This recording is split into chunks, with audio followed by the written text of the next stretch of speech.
Hey guys, it's Ian at SS8000 Cars, and today we're up at the Porsche Experience Centre at Silverstone. So it's a very iconic place, and you are right next to the track here. I think the track goes under the bridge that I'm pointed at. We're here to try the new GT3. Now, I've been in one because a friend of mine has got one, the manual version, which came back end of last year. But I've not driven one, and I'm incredibly excited to have a go. So you can see they've got a number of cars sitting outside, which is quite fun. They've got a GT2 RS 4 litre, which is just an extraordinarily exciting machine. I did a short video of one that they had down at Dick Lovett in Swindon, but this is a right-hand drive, and I think that was too, actually, having said that. This is north of 500,000 probably. It's an absolutely beautiful machine, all manual of course. I mean, some would argue that's the way they need to be. And then there's the 911R, which is a particularly important machine for Porsche because they didn't have the ability to put the wing above the engine as is shown on the RS 4 litre. They had all the aerodynamics to keep the car completely planted underneath the car. Now apparently the new GT3 has both. It has both the wing. Of course you can have it in touring form, but in touring would be exactly the same as the R in that respect. But you can also have it with the wing and the aerodynamics underneath the car, which, I mean, we'll point out and go through when mine arrives. Wow. Managed to get through the barriers, and this is the latest GT2 RS, and that is quite a statement. I mean, this has to be compared to the 675 LT, because they're both very similar cars in their design and their overall track focused ability. As you can see, it's I hope you can see it's a PDK. Do you know what I love about the 911s? It's just, they're not big cars. I think this one may well have the magnesium wheels. I don't know whether it's the Weissach package, which actually drops another 30 or 40 kilograms off the overall weight. But that is quite a statement. Wow. No, I love that. I absolutely love that. They were quite difficult to get, as you probably can imagine. The GT2 RS, 700 HP, totally track focused, massive amounts of carbon fibre. So the roof is, I think the roof is magnesium actually, although having said that, this one looks like it must well be carbon fibre. And then the bonnet I know is carbon fibre. Obviously the air expel points for the wheel arches are carbon fibre wing mirrors. Yeah, it's huge, isn't it? It's the same as the GT3 RS, but that's a statement, guys. Whoa, this is the first one I've seen in the flesh. I've certainly seen pictures of them. It's one hell of a spoiler, it has to be said. Wow. That is now that's what I call amazing. I just love that. So what do you reckon, James, in terms of this or the 675 LT, because they are focused at the same one? 675 LT. 675 LT from James? I don't know. I'm not sure which way I'd go. The LT makes more of a statement than that. Yeah, perhaps. But I mean, it is. I think that makes a statement by Porsche standards, but in terms of like, yeah, if a car is driving past, you think, wow, that's coloured. Yeah, I mean, a lot of people would say because it's a similar shape. The average person would look at that and go, "Oh, it's a standard Porsche," but they decided to make it look pretty. Yeah, to sport it. They looked at an LT, they go, "Wow." To make it more sporty, but I do like that. I think maybe they could have done just a little bit more with the intakes on the rear arches, because they're very similar to the standard 911 turbo, the current model. But other than that, I do think that is pretty impressive. And apparently hugely fast. I think it has the current Nürburgring record, as far as I'm aware. So is it the Lamborghini? I think did 652. So presumably that's significantly less than that, the Lamborghini Huracan Performante. Don't know whether there's anything else over here. Looks like a GT3. Oh, and we've got one in crayon as well. And this one, interestingly enough, has the red rims on the wheels, which I'm getting. I'm not sure if that goes with the crayon quite so nice as I hope it will go with the agate grey that I've ordered. So you can see nothing like as aggressive as the GT2 RS, but still very nice looking machine. A 4-litre inscription on the side of the rear spoiler, denoting the capacity. It's up to 4 litre from 3.8 litres in the previous one. Significantly smaller spoiler from the GT2 RS.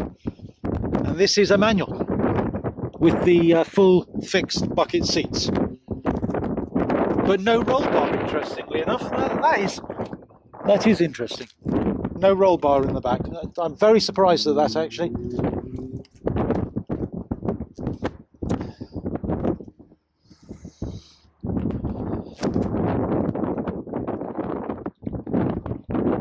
Obviously, the new one is being launched at the Geneva show, guys, so we'll get footage of that when we're out there. And then we have just a Carrera S. I thought that might be the GT3 Touring for a second. And then we've got another GT3 here. And I rather suspect this is the one that I'll be going out in, because although I haven't looked yet, I imagine this is a PDK. Full bucket seats. I'm just coming downstairs now. Got a number of cars on display.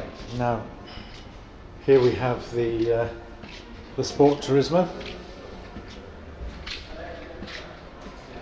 And this is the turbo with the sports exhausts.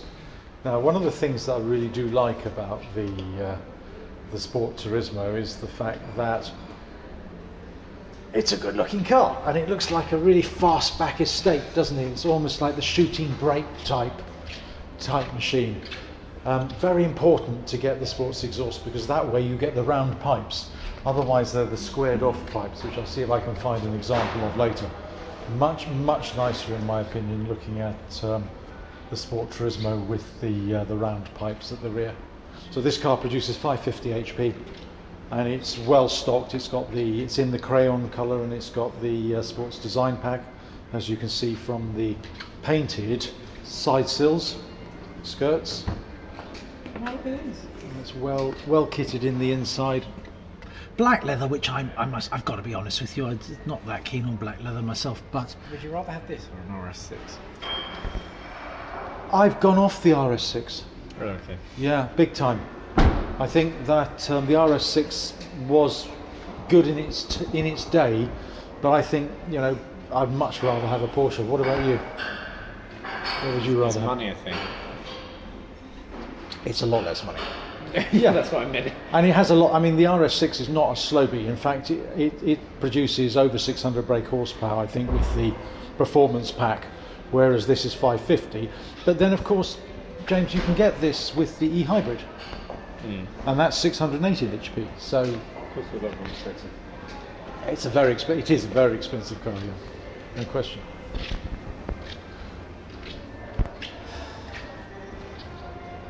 What do you think about the looks of the Sport Turismo? Sorry? What do you think about the looks of the Sport Turismo? I think it's better than Panamera more, just because... You prefer it to ours, do you? Just because it looks a bit more modern, because it's only recently been announced. See, I think from a design viewpoint, the standard Panamera that we have is slightly neater at the rear. If you look at the rear here, it's obviously been modified, and the overall roof length has been extended, but ultimately I sort of feel that it's not quite as cohesive a design as the standard Panamera. That's my view. But then you get it right at the back, where you've got the rear window, which slopes more vertically down to the rear. I think looks stonking. So the RS6 goes not to 60, 0.1 seconds faster than this. Oh, okay, you heard that first on SS8000 cars, guys. The RS6 is 0.1 second faster to 62. Can you open the car? I've got no hands. Front door. So it's a beautifully finished car. I mean, they all are. They're just beautifully finished. But I still think our leather, the brown saddle leather, actually, sorry, the brown that we have, which is the truffle brown, is actually a smarter finish than this. It's my own personal view. But then I'm biased, of course, because I spec'd ours.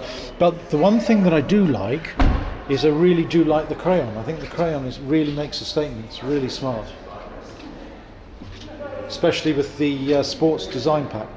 It's really nice.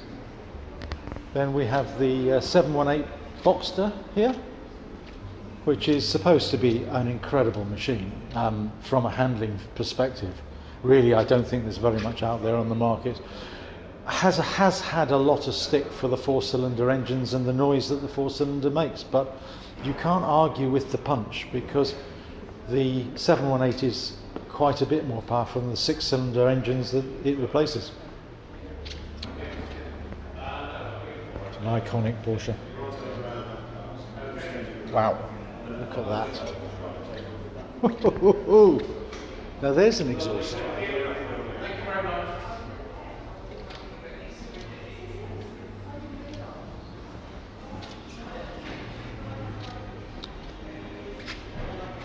So this is a 550A RS Spider. Sorry guys, I don't know enough of the provenance of the 550A RS Spider to be able to talk about it, but quite clearly it's a racing car. The thing that amazes me above all else is not so much the shape of the cars, but look at the tyres. The tyre technology has changed beyond all recognition. I mean, they're tiny. And look at the profiles on the tyres. Amazing.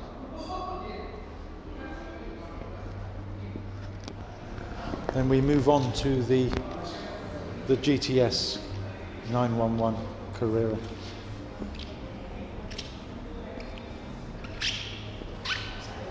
Really the car that people say, if you're going to use a car every day, this is probably a better proposition than the GT3.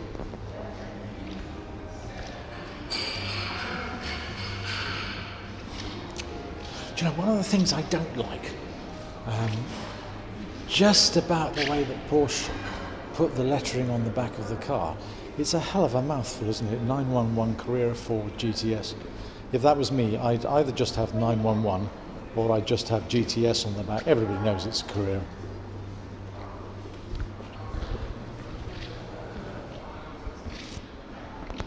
Love the colour, actually. The colour is really smart.